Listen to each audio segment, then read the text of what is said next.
آپ کو کیا لگتا ہے 25 لاکھ کا رقبہ کہہ رہے ہیں پنجاب میں متاثر ہوا ہے، آپ خود اتنی بڑی مصیبت کا یعنی کہ لوگوں کو بتا رہے ہیں کہ کس طرح سے آپ لوگ مدد کر رہے ہیں، مدد کرنا بھی محال ہوا ہے اس وقت، تو اس فلڈ شاک سے آپ کا حلقہ کتنے عرصے میں ریکور کر سکتا ہے یہ جو ساری اتنی بڑی تباہی آپ نے ایکسپیرینس کی ہے؟ ہم اس پہ بات کرنے جا رہے ہیں کل، اور بڑی وہ بات ہے یہاں پہ تو حکومت کو چاہیے کہ تمام زیڈ ٹی بی ایل کے لونز جو ہیں وہ ان کی قسطیں وہ کر دے، ڈیفر کر دے، لون معاف کرے، بجلی کے بل اس مہینے کے معاف کرے، کھاد بیج یہ بالکل رعایتی قیمتوں پہ، جہاں پہ فصلیں تباہ ہو گئی ہیں وہاں پہ مفت بیج حکومت کو دینے چاہیے، بجلی کا بل ساتھ یہ جو یہ ٹریکٹر تجویز ان کا ویسے جو بجلی کے پراپرٹی بل معاف کرنے ویلیو والی تجویز بلاول بھٹو صاحب کی طرف سے بھی آئی ہے آج.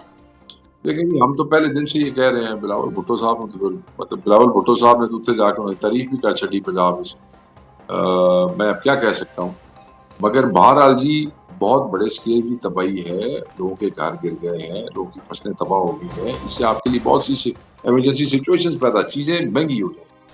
دیکھیں نا، گندم ختم، جو فصل ختم ہوگی اس کی سپلائی مارکیٹ میں کم ہوگی، اس کی وہ بڑھ جائے گی، اس کی قیمت بڑھ جائے گی، اور پھر عام کنزیومر کے لیے جو کھانے پینے کی اشیاء ٹھیک. کے حوالے سے نہایت سختی سی آ جائے گی. اور پھر جن بیچاروں کو لائیولی ہوڈ ہی ختم ہو گیا، جن کا اچھا لائف سٹاک کا بڑا نقصان ہوا، جانور بہ گیا، ہزاروں لاکھوں کی تعداد میں جانور بہ گئے. اور ٹھیک ہے کئی جی. آپ کو پتا ہے کہ دیہات میں جو لائیولی ہوڈ ہے وہ ہے ہی جانور کے اوپر، اس کا دودھ بیچ کے تو وہ گزارا کرتے ہیں، گوشت کے اوپر وہ کرتے ہیں. تو بہت سا نقصان ہوا ہے، اور یہ کافی عرصہ تک، آپ نے کہا کتنا، کافی عرصہ تک جو ہے وہ لوگ اس کو اس نقصان میں سے نہیں نکل سکتے. بہت شکریہ ادا کریں گے شیخ وقاص اکرم صاحب. ناظرین ہمارے ساتھ موجود تھے، اپنے آبائی حلقے جہنگ کے حوالے سے صورتحال واضح کر رہے تھے، اپنے کیمپوں کے حوالے سے امداد کرنا بھی مشکل ہو رہا ہے یہ بھی بتایا. کیمپ اکھاڑ دیے گئے لیکن سی ایم صاحبہ کے جانے کے بعد ہم نے کیمپ دوبارہ لگا لیے، یہ بھی شیخ صاحب نے بتایا. اور اس کے ساتھ ساتھ تردید کی ان ساری خبروں کی جو پی ٹی آئی کے حوالے سے چھپ رہی ہیں، یعنی کہ مثال کے طور پہ چکزئی صاحب کی ناراضگی پی ٹی آئی سے ہے، اس بات کی بھی کھلے لفظوں میں تردید کی. اچھا، اس کے ساتھ جو قائمہ کمیٹیوں کے حوالے سے عمران خان صاحب کو استعفوں کے حوالے سے مس گائیڈ کرنے کی خبر چھپی ذرائع کے مطابق، اور جنید اکبر صاحب کے ذرائع کے مطابق اس کو بھی انہوں نے پیدل ذرائع سے چلتی ہوئی خبریں قرار دیا. پروگرام میں ذکر غزہ میں پھوک اور قحط کا شکار بچوں اور خواتین کے لیے امدادی اور غذائی سامان پہنچانے کے لیے عالمی سطح پر کی جانے والی ایک اہم کوشش کا، اور اس میں پاکستان کو بھی نمائندگی ملنے کا.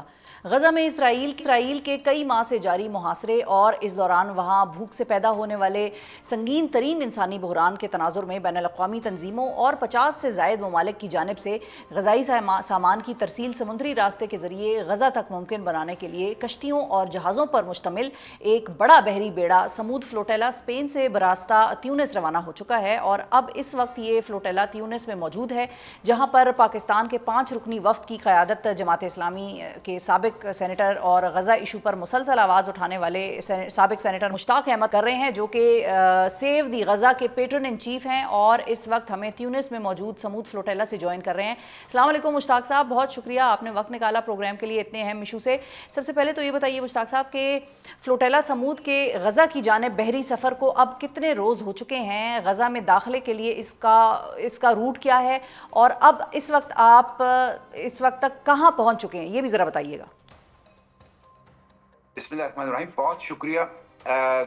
گلوبل سمود فلوٹیلا یا عالمی قافلہ استقامت 31 اگست کو اسپین کے بندرگاہ بارسلونا سے روانہ ہو گیا تھا، اور سی سٹارم کی وجہ سے، سمندری طوفان کی وجہ سے یہ اپنے مقررہ وقت سے 2 دن کی تاخیر سے اسپین کے بندرگاہ سیدی بوسعید پہنچ گیا ہے.